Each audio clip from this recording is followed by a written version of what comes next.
Hey everybody, my name is Jacob. I'm here to tell you about a classroom management theorist named Dr. Charles Fay. Dr. Charles Fay is the president of the Love and Logic Institute. He earned his PhD with highest honors from the University of South Carolina. He's an author, a skilled public speaker, and a specialist in many areas, including psychotherapy, learning, emotional and behavioral problems, classroom management, and several other things. He has some excellent books out there, and there's a lot of research behind his work. So if you have a chance to look him up, I definitely would recommend it. His key ideas were based on love and logic.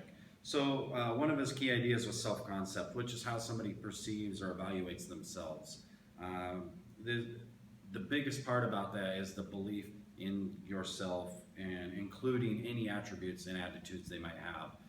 It's really important in the classroom to have a good self-concept or a strong self-concept. It's really going to give them confidence going into their homework or any studies that they're doing in the classroom.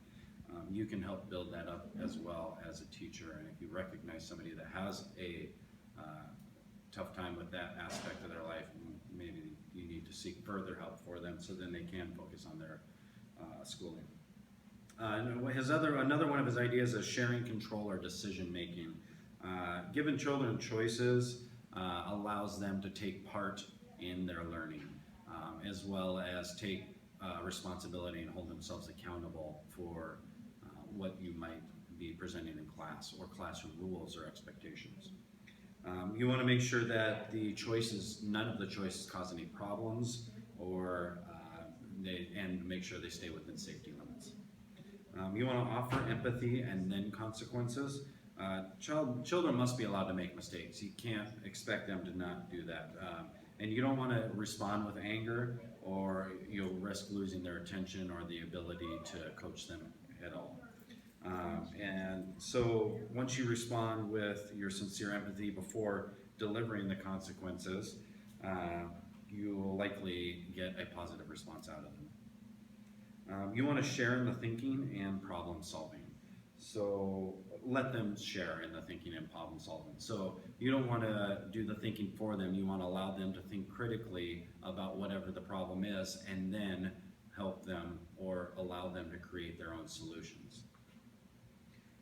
If you create an environment where a child feels comfortable, that should help them to overcome any problem that they may have. You can develop that strong bond with the child, and that allows them to trust you and the fact that they're in a safe environment. So some examples in classroom application. For self-concept, you can do a self-praise and improvement activity, which the students will complete a questionnaire about what they're good at and what they can improve on. They can reflect on their answers and determine how they can improve or set achievement goals. And then another one would be a responsibility chart.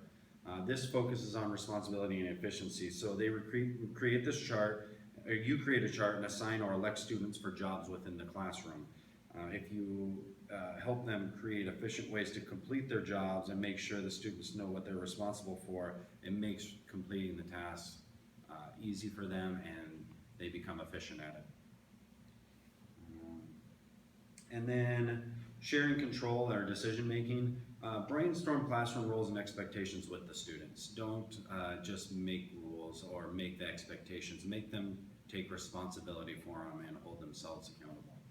I like a activity I witnessed at Pelican Rapids when I was there, called the Daily 5, and there was 5 different choices throughout the day. This happened 5 times. The students got to choose how they wanted to spend this 15 or 20 minutes. They could read silently, they could read with a partner, they could listen to reading. There was 5 different things, but each time they chose something, they had to choose something differently. So throughout the day, they got to make a choice, and they still chose each one of the 5 things. And then offering empathy and then consequences. You used to have students that they behave poorly, and if you can put yourself in their situation, you might better understand why they acted that way. And then if they see that you understand where they're coming from, when you offer the consequences, they're going to be more likely to accept those. And then if you have conflicts with other students, instead of saying, I saw you do this to this person, maybe talk with both students, then put yourself in their situation, and you can really grasp what happened in it, and then be able to create a better environment for both students. Sharing and thinking and problem solving. I think a good activity would be to begin the class with a daily brain teaser.